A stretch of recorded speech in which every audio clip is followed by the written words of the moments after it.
chúa mô đâu y thường dùng thả lu số tung có hai tiền cho cú cha hậu có lu cha mùi thường chia có niềm mồ nia tu cùng chờ chúa mô có của lúa số chia cũng vô thả phong lâu đã cháy nhung tia như cú cha tia chỉ lối tu hơn cũng đủ để câu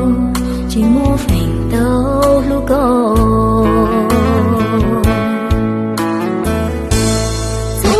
chúa mô này bước cho số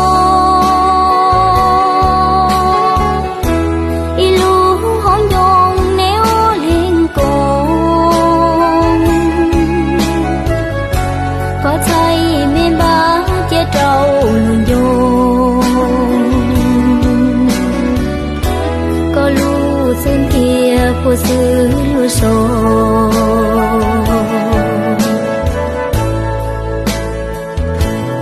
tu lu chia vì cu bó có ly lờ thả lu số tốn hay rong sơ xia âu hay tia có mua có ý thứ lỡ là hai lúc thơ gấu mong lửa cho nở mơ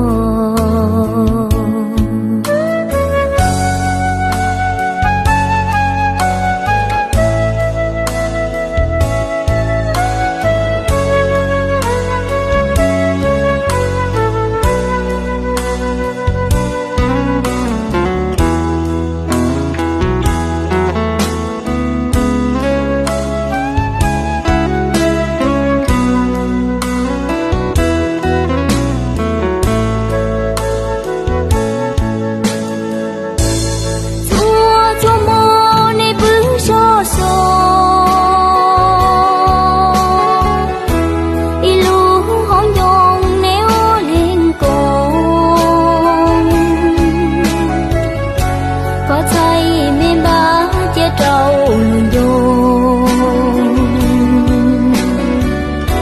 có lu sơn kia của xứ lúa sổ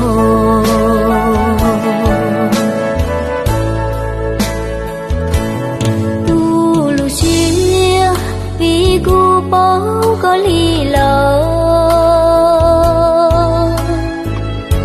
thả lu số tốn hay rong sơ xia